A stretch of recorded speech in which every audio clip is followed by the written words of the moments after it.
Hello बच्चों, good evening, Radhe Radhe, जय श्री कृष्णा। आप सभी कैसे हैं? उम्मीद करते हैं कि आप सभी पढ़ाई कर रहे होंगे अच्छे से, अपनी तैयारी कर रहे होंगे।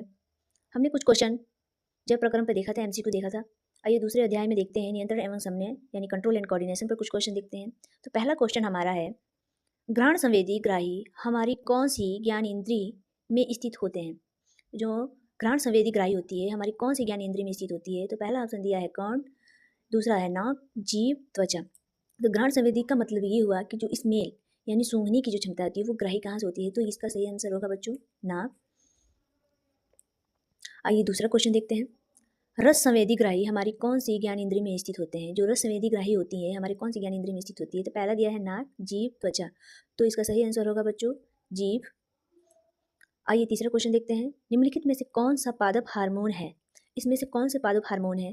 पहला देखते हैं इंसुलिन, एस्ट्रोजन, थायरोक्सिन, साइटोकाइनिन। तो इसका सही आंसर होगा बच्चों, इसका सही आंसर होगा बच्चों साइटोकाइनिन। क्योंकि जो आपका इंसुलिन है, एस्ट्रोजन है, थायरोक्सिन है, यह मानव में देखने को मिलते हैं। बाकी आपका साइटोकाइनिन जो है यह पादप हार्मोन है। आइए चौथा क्वेश्चन देखते हैं, पादपों में हार्मोन फलों को पकाने का काम करता है। कौन से जो पादप हैं जो फलों को पकाने में सहायक हैं? तो इसका सही पहला ऑप्शन है एथिलीन, इंसुलिन, एमिनो अम्ल। तो इसका सही आंसर होगा बच्चों एथिलीन। आइए पांचवा क्वेश्चन देखते हैं, निम्नलिखित में से कौन सा पादप हार्मोन कोशिका विभाजन में सहायक है? कौन सा पादप जो है कोशिका विभाजन में सहायक होता है? तो पहला ऑप्शन दिया है साइटोकाइनिन, ऑक्सीन, जिब्रेलिन। इसका सही आंसर होगा बच्चों साइटोकाइनिन। आइए छठा क्वेश्चन देखते हैं,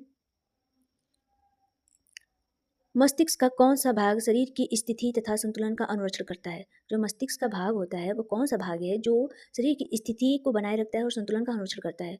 पहला ऑप्शन दिया है अग्र मस्तिष्क, दूसरा है मध्य मस्तिष्क, तीसरा है पश्चिम मस्तिष्क। इसका सही आंसर होगा बच्चों पश्चिम मस्तिष्क। जो सेरेबेलम होता है इसी से हमारे शरीर का क्या होता है संतुलन बनाए रखता है, उसका अनुरक्षण करता है। एक शराबी को देखिएगा, शराब पीने के बाद से उसका संतुलन जो होता है वो खो जाता है, तो उसका उस समय सेरिबेलम जो होता है वो काम करना बंद कर देता है। आइए सातवां क्वेश्चन देखते हैं, दो तंत्रिका कोशिकाओं के मध्य खाली स्थान को कहते हैं। जो तंत्रिका कोशिका होती हैं उनके मध्य खाली स्थान को हम क्या कहते हैं? पहला दिया है ध्रुमिक, दूसरा है सिनेप्स, तीसरा है एक्सॉन। इसका सही आंसर होगा बच्चों सिनेप्स।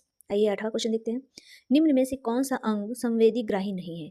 जो इसमें कौन सा अंग है जो संवेदी ग्राही नहीं है? पहला है कान, कान से आप सुन सकते हैं, किसी की आवाज़ें सुन सकते हैं, तो आप आसानी से कह सकते हैं क्या ये ग्राही है, संवेदी ग्राही है। आँख, आँख से आप देख भी सकते हैं कौन सा कलर आ रहा है, कौन सा प्रकाश आ रहा है, तो ये भी क्या है संवेदी ग्राही है। नाक, नाक से आप किसी भी चीज़ को स्मेल कर सकते हैं यानी सूंघ सकते हैं, तो ये भी आपका संवेदी ग्राही है। इसका सही आंसर होगा आपका बच्चों दिमाग, यानी दिमाग से आप कुछ भी नहीं कर सकते।